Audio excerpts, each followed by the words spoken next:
Well, I would say that there are many experiences of being Black in America.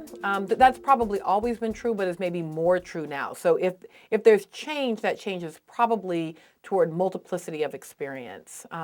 Whereas in an era of Jim Crow, you may have found more sort of commonality of experience.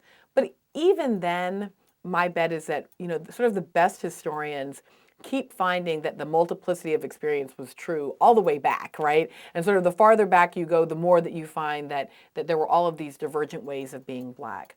Now that said, so I want to say, on the one hand, there's a multiplicity of experiences. There's different ways of being Black. So to be, for example, an African American living in Mississippi from a long traditional family that was once enslaved in Mississippi and is now sort of part of, for example, agricultural work in the state, or quite likely petrochemical work in the state of Mississippi, to be coping with single parenting, Southern identity, poor public schools. That's very different than, for example, being the child of West Indian parents living in New York City with access to some of the best private schools in the country, and towards a much shorter history in the U.S., although still from a legacy of slavery in the Caribbean, right, but with a very different kind of history here. And it would be wrong to suggest that the West Indian second generation kid at the private school in New York is fundamentally and completely and unalterably different from the multi-generation, Black agricultural or petrochemical family in Mississippi.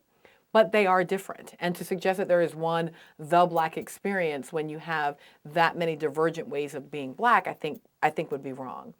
But that said, it is still true that on public opinion, on economic options, on life chances, over and over again, it is race and not region, educational status, income. It is race that's the primary dividing line between your likelihood of sort of having a good set of life outcomes and a poor set of life outcomes. So in that sense, in the fact that there's still this huge gap between the white and Black experience, things are not much different, right? Just in the sense of there being a big gap.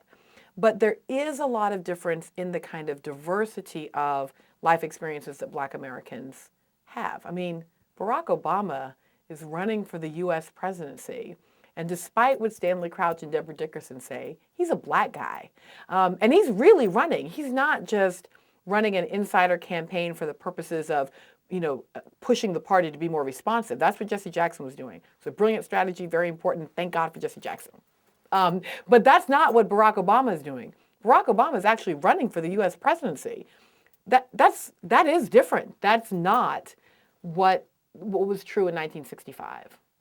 But although that's different, it's still true that if you're a Black boy born in Chicago, you are much more likely to end up in jail than end up running for the U.S. presidency. And so we have to keep sort of both of those realities next to each other.